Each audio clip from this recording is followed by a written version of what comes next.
Un an après le début de la guerre au Soudan, des milliers de personnes déplacées qui souffrent du manque d'aide et des conditions précaires sont au bord de la famine. À Omdurman, dans un ancien bâtiment scolaire transformé en camp de personnes déplacées, les adultes peinent à nourrir convenablement les enfants. Nous avons un problème avec les enfants qui ont des problèmes de croissance et de nutrition parce qu'ils ne mangent pas la nourriture qui leur convient. La plupart des plats sont composés de lentilles, de riz, de bouillie et parfois nous préparons des lentilles avec du gombo. Dieu merci, il y a maintenant une organisation qui fournit des repas, probablement composés de compléments alimentaires, aux enfants de moins de 5 ans.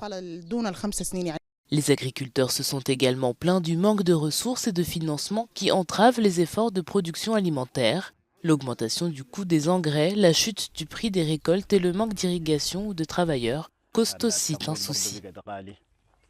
Le financement du fonctionnement de la ferme est devenu très coûteux. Le coût des engrais a atteint 35 000 livres soudanaises, soit 32 $, et les récoltes ne valent plus rien aujourd'hui. Les guerres nous ont affectés et l'économie s'est détériorée, les problèmes ont augmenté et il n'y a pas d'argent liquide. Les agents de sécurité ne travaillent pas et les ingénieurs agricoles ne permettent pas à l'eau d'arriver jusqu'à nous.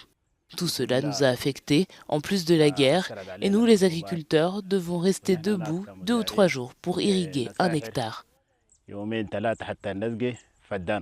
Environ 3,5 millions d'enfants âgés de moins de 5 ans souffrent de malnutrition aiguë, dont plus de 710 000 de malnutrition aiguë sévère, a déclaré l'Organisation mondiale de la santé.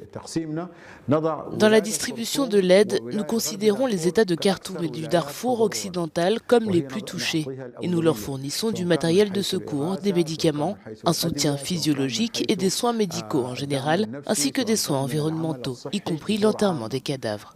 La guerre a éclaté à la mi-avril 2023 lorsque des tensions latentes entre l'armée du pays présidée par le général Abdel Fattah el-Burhan et les fameuses forces de soutien rapide commandées par le général Mohamed Hamdan Daglo ont débouché sur des affrontements dans les rues de Khartoum avant de se propager ailleurs dans le pays.